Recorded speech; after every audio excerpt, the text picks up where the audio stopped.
और कंटिन्यूसली जनवरी से दिसंबर तक मैं देखती हूँ कि त्योहार होते ही रहते हैं।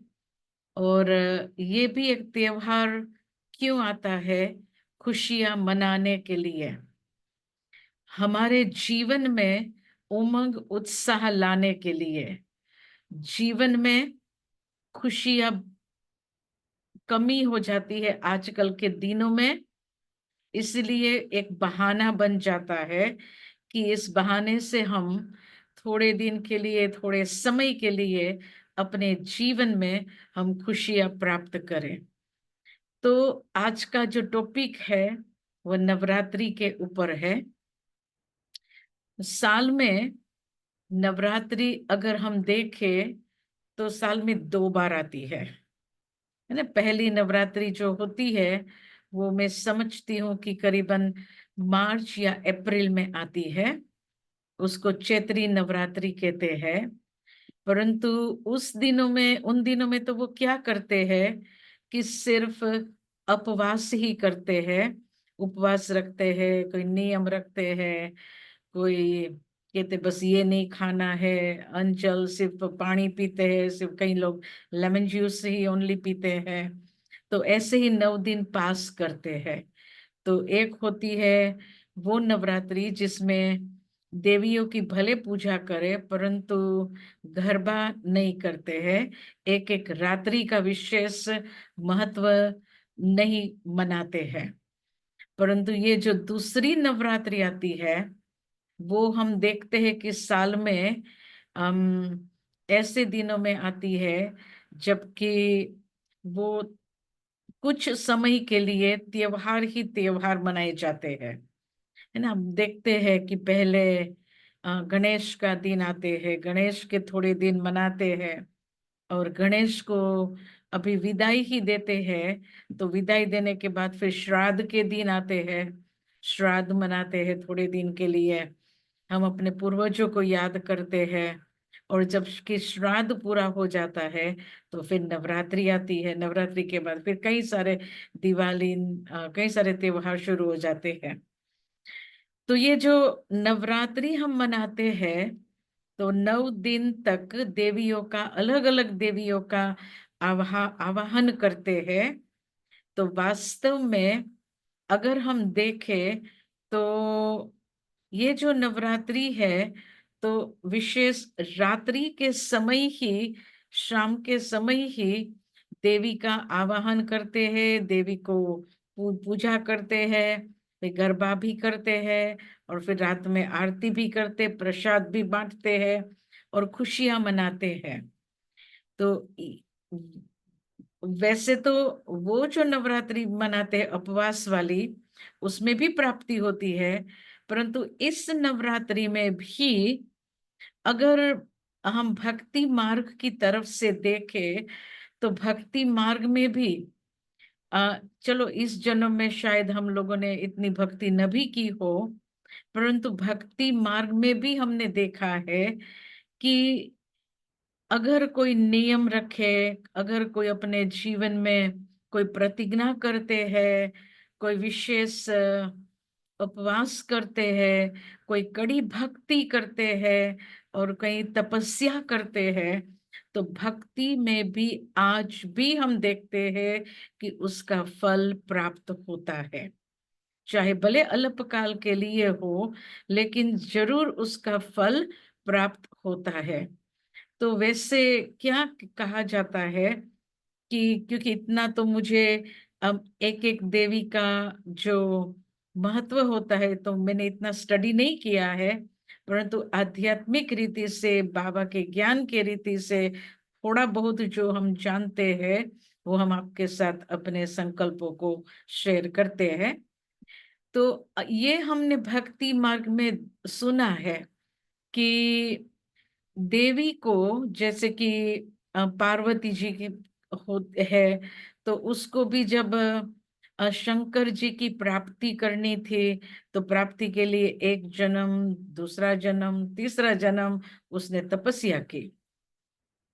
और शंकर जी को भी मालूम था कि हमारे लिए तपस्या कर रही है, पर फिर भी वो इतने में मानने वाले में नहीं थे। वो चाहता था कि ये कड़ी तपस्या करे, और उसकी बहुत सारी परीक्षा भी आई। तो 2-3 जन्म तक कहने में आता है भक्ति मार्ग में कि तपस्या किया, और तीसरे जन्म में जाके उसको भगवान की प्राप्ति हुई। तो ऐसे ही अभी भी जो नवरात्रि मनाते हैं, तो उस नवरात्रि में भी भले कई लोग 9 दिन तक उपवास करते हैं, 9 दिन तक कोई विशेष संकल्प रखते हैं, 9 दिन तक कोई ये समझते हैं कि बस हमें नॉन वेज नहीं खाना है, वेजिटेरियन रहना है, तो ये भी लोग संकल्प रखते हैं। तो ये जो संकल्प रखते हैं तो उसकी भी उन्हें प्राप्ति होती है। और साथ साथ ये भी बताते हैं कि पार्वती जी ने जब तपस्या करने के लिए कई दिनों तक बैठी, तो तपस्या करते करते करते करते उसके सामने एक शेर आता है। और शेर भी आके ये सोचता है कि जब ये अपने व्यक्तित्व में भान में आवे तो मैं इसका शिकार करूं। परंतु बहुत दिन तक ये तो तपस्या में बैठी हुई थी, तो शेर को भी सामने ही बैठा रहा, तो वो भी तपस्या ही उसकी एक प्रकार की हो गई, जाने अनजाने से भी। पर जब पार्वती जी तपस्या पूरी करके अपने स्वरूप में भान में आई, तो भक्ति मार्ग में ये क्या कहते हैं कि उसने सामने शेर को देखा। तो उसने देखा कि देखो ये कितना रॉयल रूप में मेरे सामने खड़ा है। तो उसको और कोई संकल्प नहीं आया, डर नहीं लगा, परंतु उसने सोचा कि मैं इनको वाहन बनाऊं अपना। और खुद ही फिर वो शेर पर बैठ गई और शेर का अपना वाहन बनाया। कहने का भाव क्या है यहाँ पर कि तपस्या करने से बहुत सारी प्राप्ति के साथ साथ शक्ति भी प्राप्त होती है। शक्ति के साथ साथ तपस्या से क्या होता है कि हमारे अंदर में जो कमी कमजोरी होती है, जो वीकनेस होती है, वो वीकनेस भी दूर हो जाती है। हम खुद अपने अपने को जानते हैं कि हमारे में भी कितनी कमियां, कितनी वीकनेस, कितने संस्कार, स्वभाव आदि होते रहते हैं। तो ये कोई सहजता से सिर्फ ओनली ज्ञान सुनने से, ज्ञान बोलने से, सिर्फ ज्ञान को समझने से हमारे अंदर की जो कमी कमजोरी है वो मिटती नहीं है। परंतु आंतरिक जो कमी कमजोरी है, संस्कार है, उसको मिटाने के लिए कड़ी तपस्या चाहिए। और अब देखो कि भक्ति मार्ग में एक का ही एग्जाम्पल नहीं है, परंतु बहुत सारे ऐसे संत साधु भी हो गए हैं कि जो तपस्या में बैठते हैं तो ना उन्हें खाना पीना, पहनने का, कर्म करने का कुछ भी ख्याल नहीं। सिर्फ तपस्या माना मैं अपने स्वरूप में स्थित हो जाऊं और फिर ईश्वर के साथ अपना लिंक जोड़ करके ईश्वर से मैं प्राप्ति करूं। तो ये है सच्ची सच्ची तपस्या। परंतु इसमें भी सिर्फ ऐसे नहीं कि एक दिन में प्राप्ति हो जाती है या कुछ घंटे तपस्या करने से प्राप्ति हो जाती है। अभी आप देखो कि आजकल के संसार में क्या हो गया है। मैं भी जानती हूँ, आप भी जानते हैं, और हम सभी देख भी रहे हैं कि आजकल लोग प्राप्ति कहो या भगवान की तरफ से या देवियों की तरफ से कुछ आस्था कहो, भावना कहो, वो कम हो गया है और मौज शौक ज्यादा हो गया है, दिखावा हो गया है। इसने किया, मैं भी करूं, मैं भी करके दिखाऊं, मैं भी कर सकती हूँ। तो चलो, 9 दिन तक तो हम करते हैं, तो 9 दिन तो प्राप्ति होती है। परंतु जैसे कि गणेश के लिए थोड़े दिन पूजा किया, उसको विसर्जन किया, फिर क्या, वही दिन खत्म हो गए। फिर श्राद्ध का आता है, फिर वही दिन किया, सब कुछ किया, खत्म हो गए। नवरात्रि आती है, 9 दिन किया, 9 दिन के बाद क्या, ये नहीं सोचते हैं। और आप देखो कि आजकल आजकल तो क्या, पर हर एक ये चाहता है कि अगर हम कुछ नियम बनावे, या कुछ अपने अंदर धारणा बनावे, या अपने अंदर कोई दृढ़ संकल्प करे, तो ये हमने देखा है कि लोग लंबे समय तक करना नहीं चाहते हैं। थोड़े दिन के लिए, थोड़े समय के लिए, क्योंकि उसमें फिर वो ये समझते हैं कि अगर हम परमानेंट करेंगे तो हमें ये करना पड़ेगा, इस नियम में रहना पड़ेगा, ये धारणा अपनानी पड़ेगी। तो उसमें वो समझते हैं कि हम बंधन में आ जाएंगे। परंतु आप देखो कि अगर वो 9 दिन भी या थोड़े दिन भी भावना से करते हैं, तो उस भावना का भी फल उसको जरूर जरूर जरूर मिलता है। तो थोड़े दिन के लिए करते हैं तो फल मिलता है। तो यदि हम अपने जीवन में कायम के लिए करें, सदा काल के लिए करें, तो फल नहीं प्राप्त हो, ये कैसे हो सकता है? जरूर प्राप्त हो सकता है। परंतु आजकल ये है कि लोग टेम्पररी खुशियां मनाते हैं, टेम्पररी थोड़े दिन के लिए करना चाहते हैं, अपने आप को बंधन में नहीं रखना चाहते हैं। इसलिए थोड़े दिन के लिए पवित्रता कहो, या शुद्ध अन्न कहो, या तो कोई भी संकल्प में, कोई नियम में रहना चाहते हैं, तो थोड़े दिन के लिए वो रखना चाहते हैं, पर बाकी दिन के लिए वो नहीं रहना चाहते हैं। परंतु देखो, हमारे बाबा ने हमें पहले दिन से ही क्या कहा है कि आप शिव शक्ति हो, है ना, हम सब आत्मा है। और हमने, मैं ये याद कर रही थी जब से ये शक्तियों का दिन शुरू हुआ है, तो मैं अपने यज्ञ के आदि के दिन को याद कर रही थी कि जबकि बाबा ने यज्ञ की स्थापना की, तो बाबा ने बहनों को कितना कितना शक्तिशाली बनाया। और बाबा देखो, ये सारे घर भाग करके आए थे, तपस्या में बैठे थे, और बाबा के अंग संग रहे थे, और 14 साल की तपस्या की उन्होंने। और बाबा उनको कितनी कड़ी तपस्या में बिठाते थे कि इतने घंटे तक आपको तपस्या करनी है।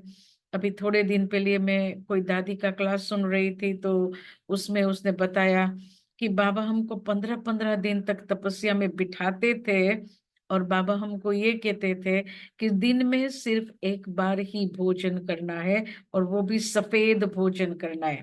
तो कहते थे कि सवेरे तो सिर्फ थोड़ा सा फ्रूट मिल जाता था, दोपहर में बाबा कहते थे वाइट चावल, वाइट आलू, और मूंग की दाल थोड़ी। तो कहते 15 दिन तक हम यही खाते थे, और हमें संकल्प भी नहीं आता था कि अरे और कोई वैरायटी नहीं मिलती है, यही सिर्फ। परंतु अंदर से ये धुन थी कि बस हमें तपस्या करनी है, बाबा ने कहा है, इसलिए हमें अपने आप को तपस्वी जरूर बनाना है। और रात को सिर्फ हम लोग दूध पीते थे, और कुछ नहीं। बाबा ने कहा था कि जितना आप ज्यादा खाना खाएंगे, उतने आप हैवी हो जाएंगे, और तन हैवी होने के कारण मन भी भारी हो जाता है। और जब मन भारी हो जाता है, तो जो संकल्प, जो शुद्धता, जो प्राप्ति हम ईश्वर से करना चाहते हैं, जो हम अपने स्वरूप में स्थित होना चाहते हैं, वो नहीं कर पाते हैं। तो इसलिए दादी ने कहा कि हम लोग 15-15 दिन तक इतनी कड़ी तपस्या कर रहे थे, और फिर हम इतने शक्ति स्वरूप बन करके मैदान में आए। तो ये तो एक भक्ति मार्ग का यादगार है कि 9 दिन तक हम देवियों की पूजा करते हैं, और एक दूसरी भी एक कहानी ये आती है कि जो नर नरकासुर है वो असुर था, और उस पर देवी को जीत प्राप्त करनी थी। तो क्या करना पड़ा, एक दिन युद्ध किया, दूसरे दिन युद्ध किया, क्योंकि वो भी एक महान योद्धा था। ये आप देखो, चाहे रावण है, चाहे कोई नेगेटिव रोल वाला है, नरकासुर कहो, या जितने भी भक्ति मार्ग में आप नेगेटिव रोल वाले कैरेक्टर्स को देखो, तो उन्होंने भी अपने आप में बल कैसे भरा? तपस्या से, कड़ी तपस्या से। उन्होंने ब्रह्मा जी को, या तो विष्णु जी को, या तो शंकर जी को प्राप्त किया, उनसे वरदान मांगा, और वरदान के रूप में उन्हें वो फल तो मिला, लेकिन नेगेटिव रूप में यूज किया। और जितना जितना नेगेटिव एनर्जी को यूज करते हैं, तो नेगेटिव एनर्जी भी बहुत पावरफुल हो जाती है। तो कहा जाता है कि ये जो नरकासुर था, राक्षस था, तो वो भी एक दिन, दो दिन, पांच, 4 दिन, 5 दिन, 9 दिन तक देवी के साथ युद्ध करता रहा। और फिर आखिर में, फिर 9वें दिन देवी ने उस पर जीत प्राप्त किया और उसको मृत्यु दंड मिला। तो ये जो देवियों के दिन आते हैं, तो देवियां कोई ऐसे वैसे नहीं बनी है। और अब देवियों के हाथ में भी देखो, वैसे हमेशा बाबा तो क्या कहते हैं कि 2 हाथ की देवी है, 2 हाथ ही होते हैं, परंतु भक्ति मार्ग में 4 4 कहो, या 8 कहो, 16 अस्त्र शस्त्र सहित देवियों को जो सजाई हुई रखते हैं, या उसके हाथों में कितने अस्त्र शस्त्र दिखाए हुए हैं। तो वो भी क्या है कि उन्होंने तपस्या करके अपने आप में वो शस्त्र भरे, अपने आप को उस शस्त्र के योग्य बनाया। और जब तपस्या करके योग्य बने, तो उनके हाथों में वो अस्त्र शस्त्र आ गए। तो उसी रीति से अभी भी बाबा हम सब बच्चों को क्या कहते हैं कि आप भी ऐसी तपस्या करो। मुरली में देखो बाबा हमें क्या कहता है कि मैं जो हूं, जैसा हूं, उसी रीति से यथार्थ रीति अपने को आत्मा समझकर मुझे याद करो, तो आप में बल आएगा। परंतु कई बार आप देखते हैं कि हम आत्मा समझने के लिए बैठते हैं, परंतु आत्मा समझ नहीं पाते हैं, आत्मा को भूल जाते हैं। और फिर कई कई बातें, कई संकल्प अंदर में शुरू हो जाते हैं, ये करना, वो करना, इसको मैसेज देना, उसको मैसेज देना, ये करना, सारी बातें आ जाते। कारोबार, वो कारोबार सामने इसलिए आती है क्योंकि बाबा ने कहा कि यथार्थ रीति याद करो। तो हमने याद में तो बैठे, परंतु पूरा फॉलो नहीं किया यथार्थ रीति से। तो इसलिए बाबा क्या कहते हैं, अपने को आत्मा समझ करके याद करो। और आप देखो, अभी थोड़े दिन पहले मुरली में ये बात आई थी कि बाबा ने कहा कि आत्मा समझना, बाबा विशेष हमें क्यों ये कह रहे हैं, घड़ी घड़ी बाबा को कहना पड़ता है कि आत्मा समझो, आत्मा समझो। तो बाबा कहते मुझे भी एक बोलने की प्रैक्टिस हो गई है, और हर रोज बच्चों को भी लगता होगा कि बाबा तो हर रोज एक ही बात समझाते हैं। तो बाबा कहते कि मैंने ये आपको समझाने का, मैं क्यों घड़ी घड़ी बोलता रहता हूँ, क्योंकि मैं देखता हूँ कि बच्चों में जितना अभ्यास होना चाहिए, जितनी प्रैक्टिस प्रैक्टिकल जीवन में होनी चाहिए, वो प्रैक्टिस अभी भी जितना परसेंटेज होना चाहिए वो नहीं है। इसलिए बाबा कहते कि मुझे भी एक ही बात घड़ी घड़ी रिपीट करनी पड़ती है। अब देखो, हमारी जो आत्मा है, वो जब बाबा के साथ परम धाम में थी, तो हम भी शक्ति स्वरूप ही थे। बाबा ने जब हमें ये सृष्टि रंगमंच पर भेजा, तो पूरे शक्तियों के साथ, अस्त्र शस्त्र के साथ हमें पाठ बजाने के लिए बाबा ने भेजा था। और बाबा ने हमें एक बात समझा करके भेजा था कि आप इन शस्त्रों से सदा सजे सजाए रहना, इन शस्त्रों को लूज नहीं करना। तो थोड़े दिन तक तो हमने अपने शस्त्रों को संभाल करके रखा, जीवन यथार्थ रीति से चल रही थी, बहुत अच्छी रीति से चल रही थी।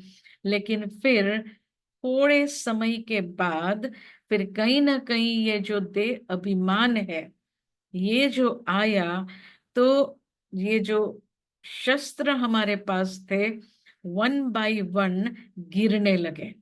और जब गिरने लगे, तो अभी जबकि हम अंत के समय में आए हैं, तो कोई शस्त्र हमारे पास नहीं रहा। तो अभी फिर से बाबा हमें कह रहे हैं, स्मृति दिलाई है। जैसे कि कोई कमजोर आदमी होता है, तो उस कमजोर आदमी को कोई अच्छा काम करना होता है, तो उसको बारंबार बारंबार स्मृति दिलाई जाती है कि तुम कौन हो, तुम कौन हो। तो उसी रीति से बाबा भी हमें ये स्मृति दिलाते हैं कि तुम आत्मा हो। लेकिन सिर्फ आत्मा कहने से काम पूरा नहीं करता है, क्योंकि मुझे शक्ति स्वरूप बनना है। बाबा को चाहिए कि तू शक्ति स्वरूप बन करके तू खुद भी अपने आप में शक्ति भर, और दूसरों को भी तेरे को शक्ति देनी है।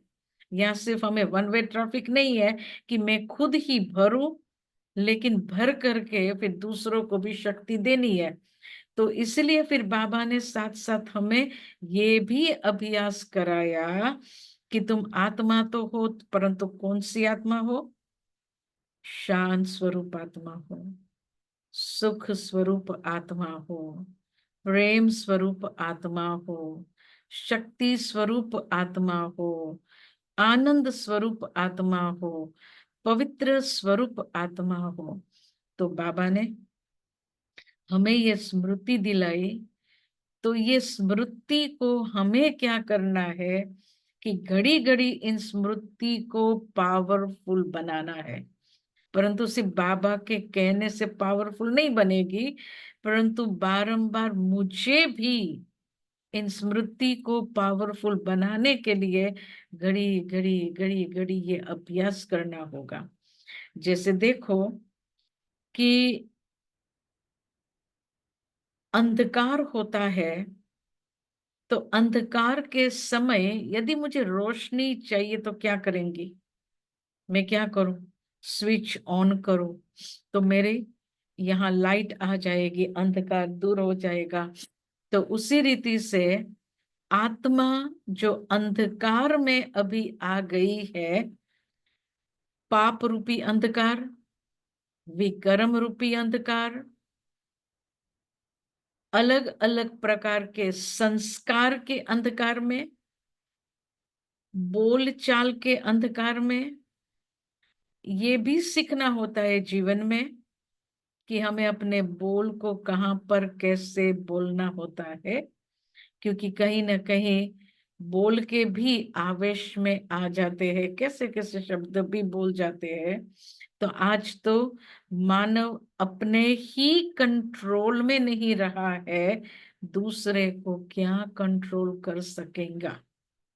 तो इसीलिए बाबा हमें पहले तो ये सिखाते हैं कि तुमको अपने आप को कंट्रोल करना है, अपने मन को कंट्रोल करके अपने जो स्वरूप है उस स्वरूप में स्थित होने का बहुत पावरफुल अभ्यास करना है। और वो बाबा कहते हैं कि वो तो 9 दिन तक देवियों का आवाहन करके देवियों से कुछ न कुछ मांगते हैं, तो उन्हें प्राप्ति हो जाती है। तो बाबा हमें क्या कहते हैं कि वो तो अल्पकाल की प्राप्ति, परंतु लोग आज की दुनिया में इतने दुखी अशांत हो गए हैं जो आपके पास शक्ति मांगने के लिए आएंगे। तो अगर उस समय हम शक्ति को ढूंढेंगे तो उस आत्मा को कैसे दे पाएंगे? इसलिए बाबा हमें शक्ति स्वरूप बनाते हैं, पवित्र स्वरूप बनाते हैं, शांत स्वरूप बनाते हैं, ताकि हमारे सामने यदि कोई शक्ति मांगने आए तो वो भी दे सके।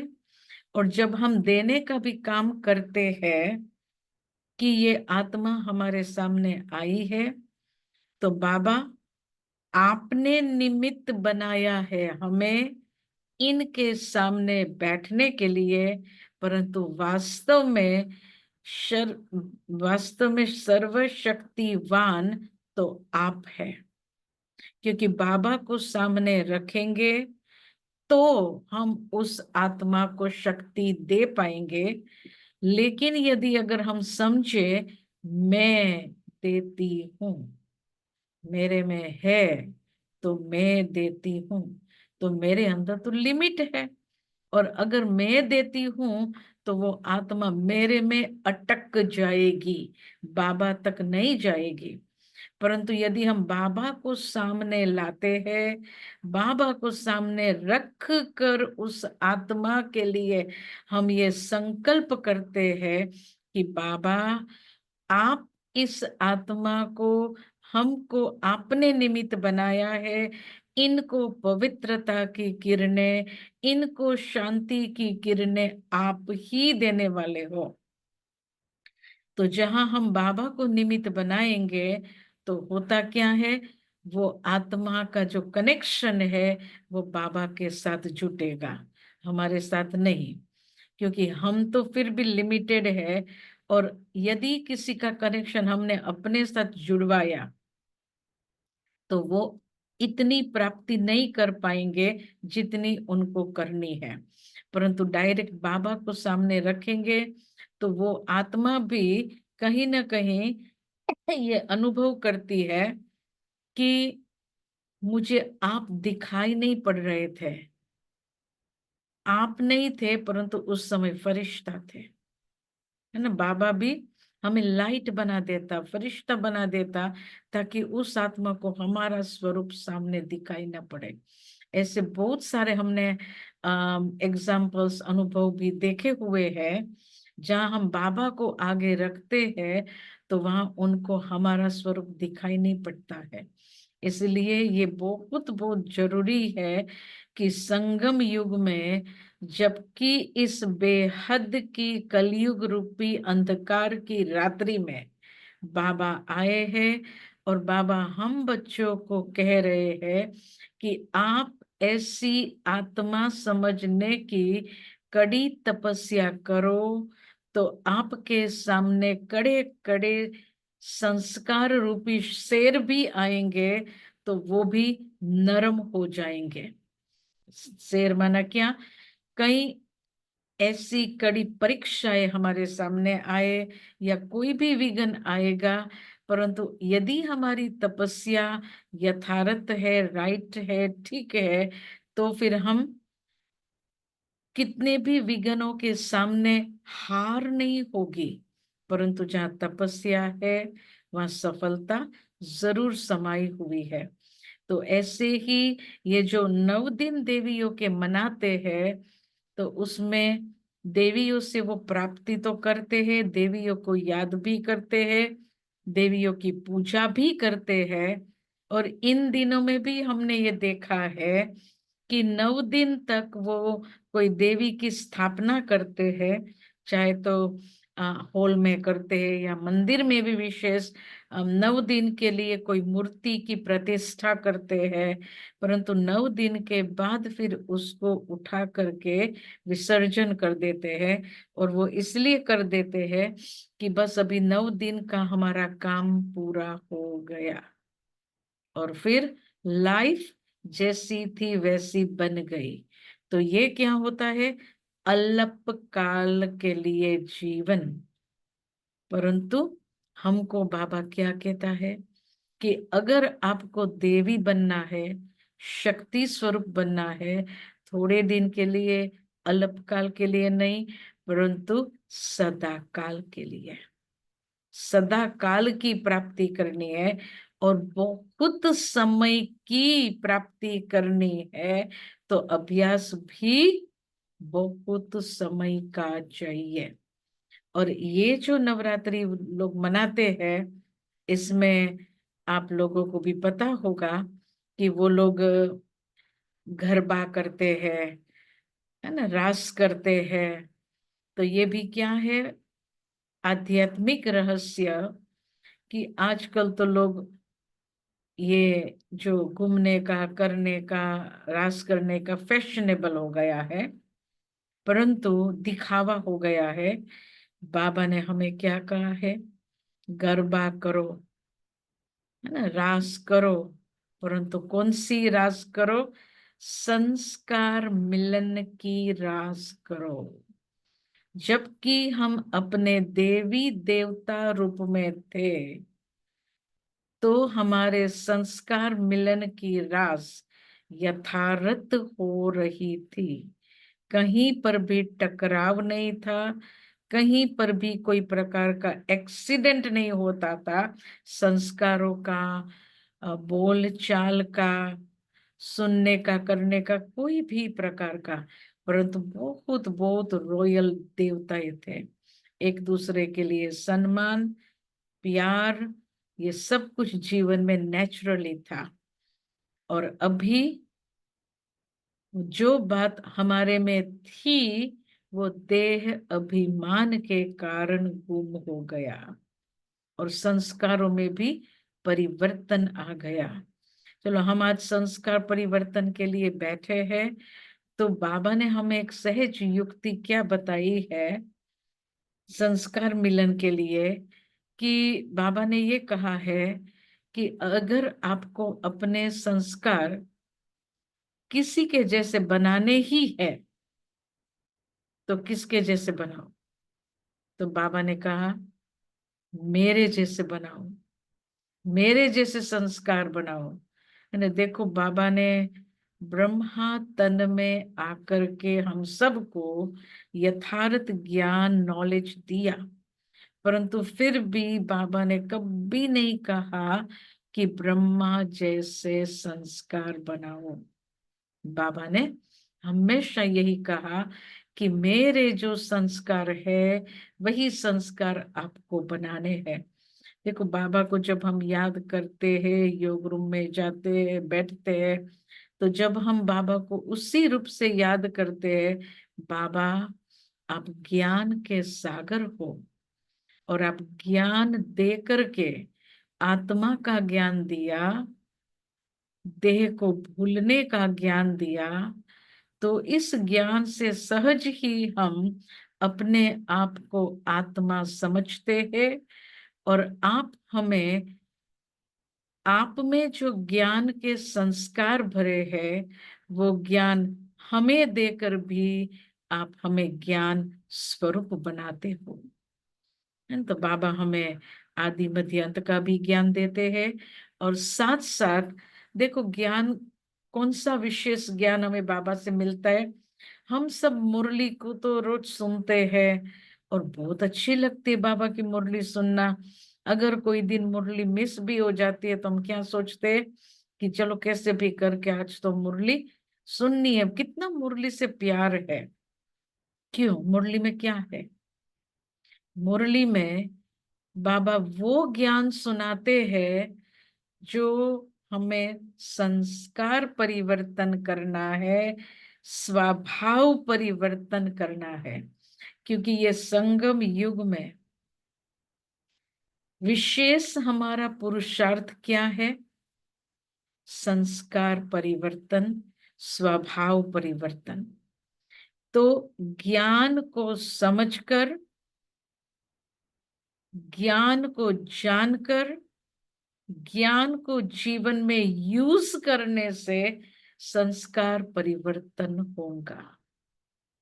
और यहाँ बाबा सिर्फ ये नहीं कहते हैं 7 दिन का कोर्स करके फिर बैठ जाओ, है ना। चलो, बाबा कई बार मुरली में कहते हैं 7 दिन का कोर्स उठाकर कहाँ पर भी चले जाओ, फिर मुरली सुनो, परंतु बाबा क्या कहते हैं कि 7 दिन के कोर्स के बाद भी, चलो हमने आत्मा का ज्ञान सुना, परमात्मा का ज्ञान सुना, घर का भी ज्ञान सुना, आदि मध्य अंत का भी ज्ञान सुना, फिर भी बाबा हमें क्या कहता है कि आपको रोज ज्ञान वर्षंस सुनने हैं।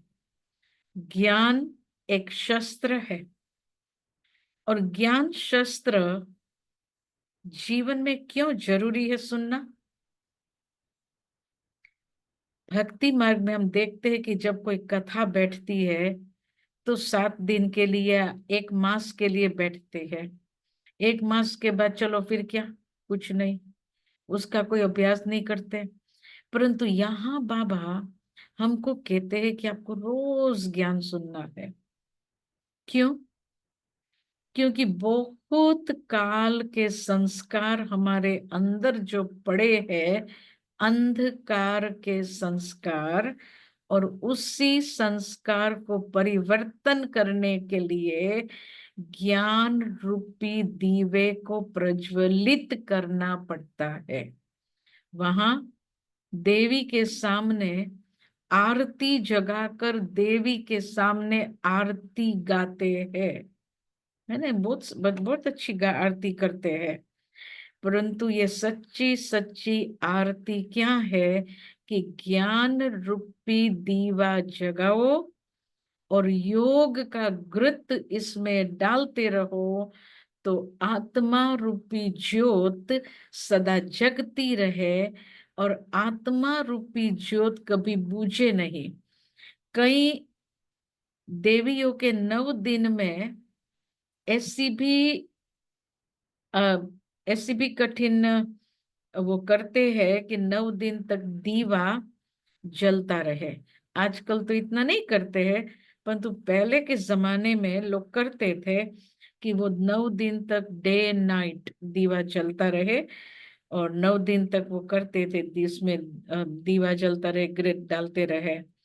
तो बाबा ने हमें क्या कहा कि 7 दिन, 9 दिन नहीं, 8 दिन नहीं, परंतु जब तक आप इस देह में हाजिर है, तब तक आपको मुझसे ज्ञान सुनना है। यानी कि हर रोज की मुरली जो है वो जरूर जरूर जरूर सुननी है। मुरली ज्ञान एक शक्ति का शस्त्र है, और ज्ञान सुनने से, मुरली सुनने से, ये जो देवियों की पूजा करते हैं और देवियों से क्या मांगते हैं, क्योंकि आजकल लोगों में सहन शक्ति नहीं है, समाने की शक्ति नहीं है, किसी को सहयोग देने की शक्ति नहीं है, परखने की शक्ति नहीं है। ये अष्ट शक्तियों का जो गायन करते हैं, वो अष्ट शक्तियां सिर्फ गायन योग्य गायन के लिए नहीं है, परंतु बाबा हमें सिखाता है कि ये अष्ट शक्तियां आपको अपने जीवन में धारण करनी है। और ये जो अष्ट शक्तियां जब हमारे जीवन में धारण हो जाएगी, हमारे जीवन में आ जाएगी, फिर हमारे सामने कोई भी व्यक्ति, कोई भी कमजोर आत्मा सामने आएगा तो मुझे विचार नहीं करना पड़ेगा इनको क्या दूं। अगर मेरे पास ज्ञान, योग, ये दोनों पावर है, ये दोनों शस्त्र काम कर रहे हैं, तो कोई भी आत्मा मेरे सामने आएगा तो मुझे विचार नहीं करना पड़ेगा कि इनको मैं क्या दूं, है ना। आजकल हम लोग ये देखते हैं, क्योंकि अब हम सब देख रहे हैं कि आज का समय तो बहुत अति में जा रहा है, इतना अति में जा रहे हैं। और माँ बाप जो है वो बच्चों को भी कोप नहीं करते हैं। आजकल हमारे सामने ऐसे ऐसे आते हैं जो माँ बाप कहते हैं कि हमारा 10 साल का बच्चा है, 10 साल की 11 साल की बच्ची है, और उसको हम कैसे चेंज करें, कैसे परिवर्तन करें। कहते कि I can't manage with my children. अपने ही बच्चे, खुद ने ही जन्म दिया, पर तो खुद के ही बच्चों को आज संभालने के लिए मुसीबत हो रही है। पहले के जमाने में छोटे से बच्चा बड़ा कैसे हो जाता था वो पता ही नहीं चलता था माँ बाप को, और इतनी सहजता से कहते थे, अरे ये हमारा बच्चा कैसे बड़ा हो गया, पता भी नहीं चला। और आजकल तो छोटे से बड़ा करने में उसका दम निकल जाता है, और कहते सुनते नहीं है ना। आजकल तो छोटे छोटे बच्चे भी माँ बाप के सामने हो जाते हैं, न बोलना बोल देते हैं, माँ बाप की सुनते नहीं है। तो माँ बाप हमारे पास आते हैं, कहते कि I can't manage this person, बच्चा या बच्ची, अब क्या करें। दोनों में शक्ति नहीं है। और आजकल लोगों की कंपनी जो है ना, वो चेंज हो गई है। पहले के जमाने में लोग इकट्ठे होते थे, कथा करते थे, भजन करते थे, कुछ विशेष कार्य के लिए इकट्ठे होते थे, तो एंजॉयमेंट करते थे। परंतु आजकल दिखावा हो गया है, और साथ साथ एक जबरदस्त बात, लोगों को आज दुख देने वाली कौन सी चीज बन गई है? मोबाइल।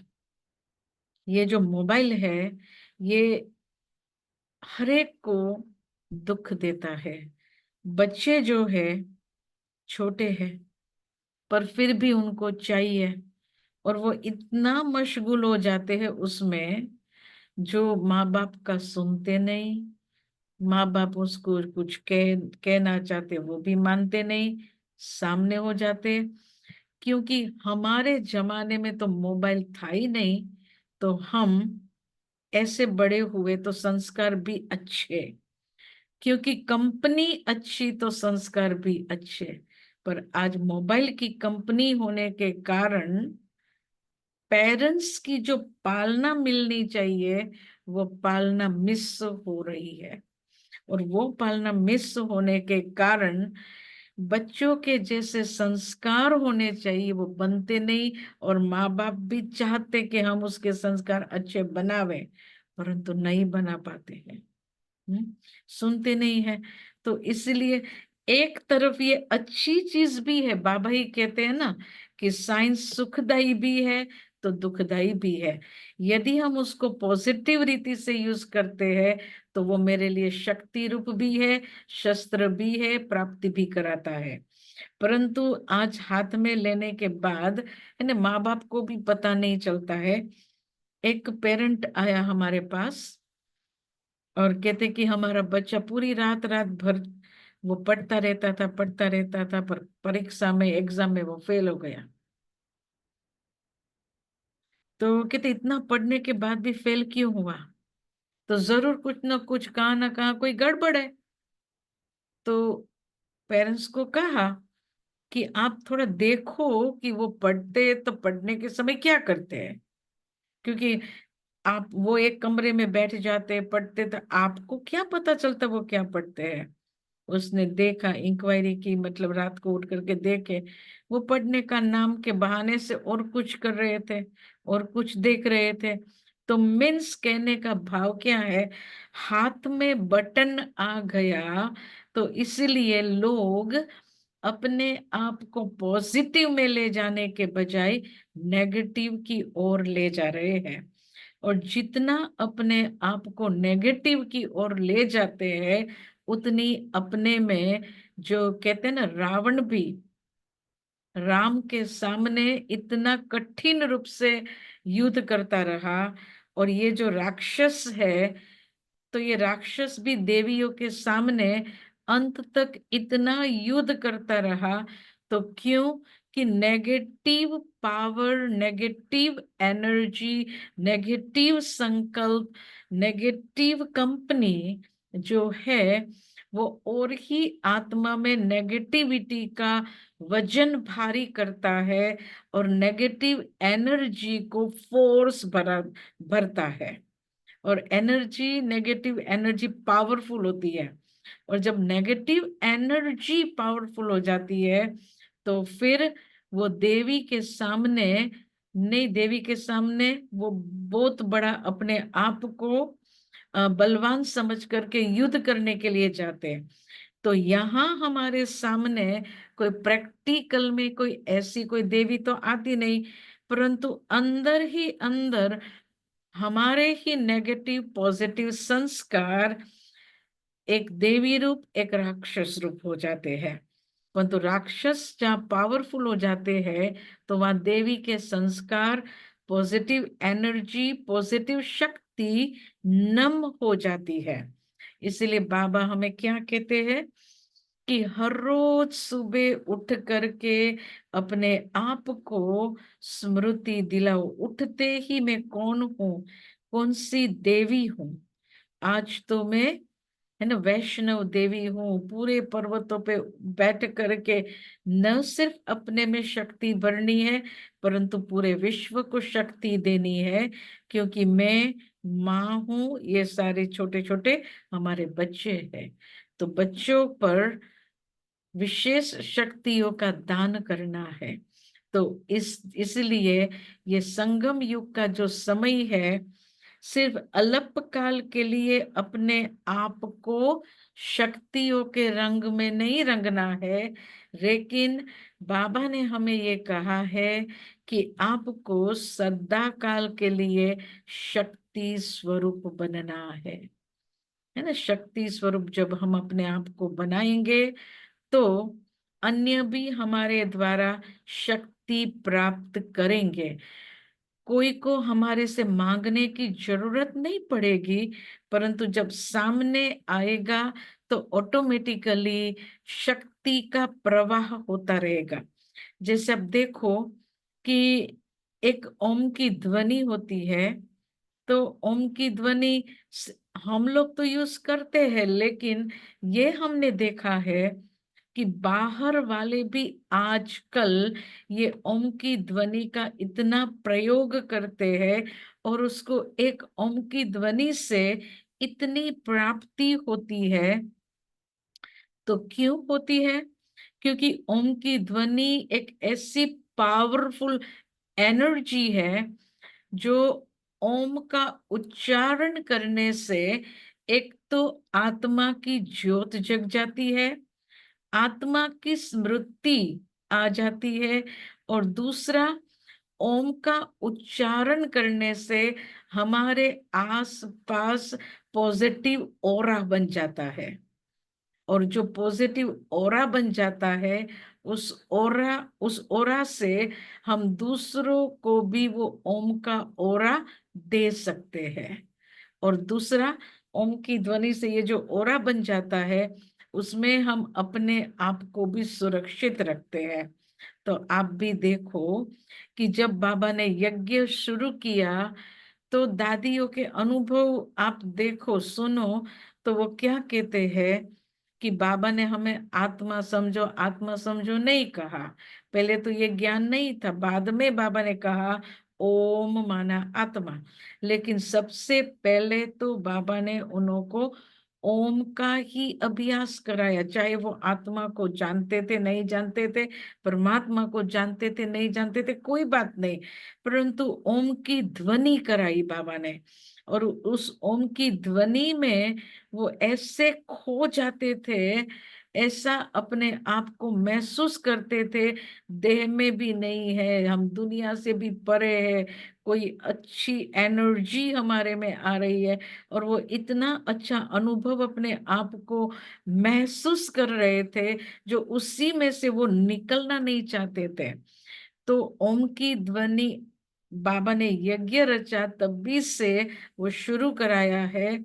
आजकल हम प्रैक्टिकल में ओम की ध्वनि से योग नहीं करते हैं, लेकिन फिर भी हम जरूर ये कहेगी कि ये जो ओम की ध्वनि है अंदर से भी, चलो कई बार क्या होता है कि आत्मा में इतनी एनर्जी नहीं होती है ज्यादा सोचने की, तो हम लोग कई बार कईयों को ये भी कहते हैं कि आप जो ज्यादा नहीं सोच पाते हो तो कोई बात नहीं, सिर्फ ओम का भी उच्चारण करो, बाद में आत्मा का सोचना, पर तो पहले ओम का उच्चारण करो।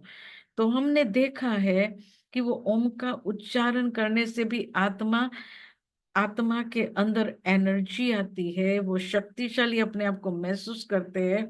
कई लोग आते हैं, कहते हैं कि हम रात को सोने के लिए जाते हैं, बेड पर सो जाते हैं, पर नींद नहीं आती है।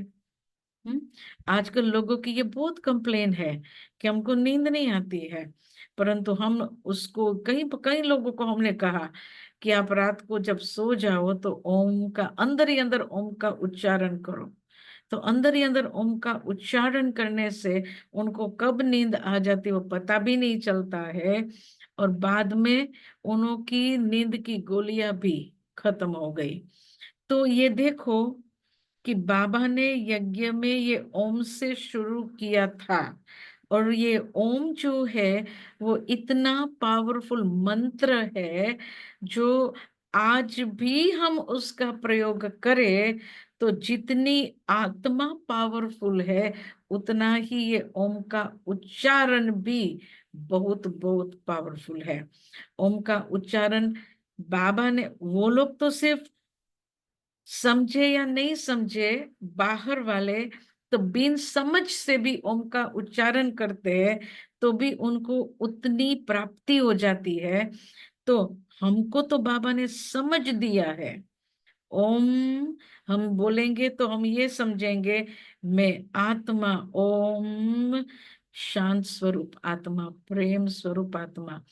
तो अभी हम आपको अंत में सिर्फ इतना ही कहना चाहेंगे कि हमारी आत्मा की जो शक्तियां है, एनर्जी है, सुख शांति आनंद प्रेम पवित्र शक्ति स्वरूप आत्मा, तो ये शक्तियां हमारी अनेक नेगेटिविटी से, अनेक पाप से, अनेक नेगेटिव संस्कारों के कारण ये हमारी शक्ति पूरी खत्म हो गई थी। तो अभी बाबा हमें फिर से ये स्मृति दिलाते हैं। तो ये शक्ति स्वरूप, सच्चा सच्चा शक्ति स्वरूप बनना है, सच्ची सच्ची अपने में शक्ति लानी है। तो अपने आत्मा के ओरिजिनल के जो 7 संस्कार है, ज्ञान स्वरूप, सुख स्वरूप, आनंद स्वरूप, प्रेम स्वरूप, पवित्र स्वरूप, शक्ति स्वरूप, आनंद शक्ति प्रेम स्वरूप, तो ये जो हमारे 7 संस्कार है, उन संस्कारों का एवरी सिंगल डे अभ्यास करो। सिर्फ योग में नहीं, परंतु दिन में भी ये 7 गुणों का, 7 शक्तियों का ऐसा अभ्यास करो ताकि ये जो हमारी एनर्जी है, ये एनर्जी हमारे में वापस आ जाए। और बाबा ने हमें घर से जैसे इस सृष्टि रंगमंच पर भेजा था, ऐसा ही हमें बनकर जाना है, परंतु मार से नहीं, प्यार से। और बाबा कहते जब मार से जाएंगे तो मार्क्स भी कट हो जाएगी, इसलिए हमें मार्क्स को कट नहीं करना है, परंतु अभी सहजता से बाबा की मदद से, अपनी खुद को मदद करने से भी हम अपने आप को शक्ति स्वरूप बना सकते हैं। तो ऐसा शक्ति स्वरूप बन जाएंगे तो ऑटोमेटिकली हमारे द्वारा दूसरी आत्माओं को भी प्राप्ति होगी। कोई को हमारे से कुछ मांगना नहीं पड़ेगा, परंतु ऑटोमेटिकली हमारे अंदर से जैसे कि शांति का, पवित्रता का, शक्तियों का, सहन शक्ति का ये प्रवाह निकलता जाएगा। तो ये जो प्रवाह निकलता जाएगा तो उन आत्माओं को ऑटोमेटिकली ये जो किरणें हैं वो हमारे द्वारा उनको मिलेगी। तो ये जो भक्ति मार्ग में लोग देवियों के पास अल्पकाल का कुछ मांगने से अल्पकाल की प्राप्ति करते हैं, परंतु हमें तो किसी को अल्पकाल की प्राप्ति नहीं करानी है, हमारे द्वारा लोगों को सदा काल की प्राप्ति करनी है। तो अभी हम सब अपने आप को ऐसा आत्मीयता में स्थित करे, अपने आत्मा के सतोगुणी स्वरूप में ऐसा स्थित करे।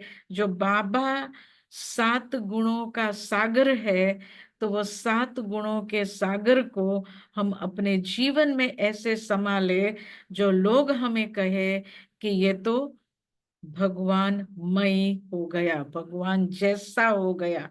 है ना, किसी को कहना ना पड़े कि इनका स्वरूप अलग है, लेकिन ये भगवान जैसा स्वरूप बन गया। अच्छा, ओम शांति।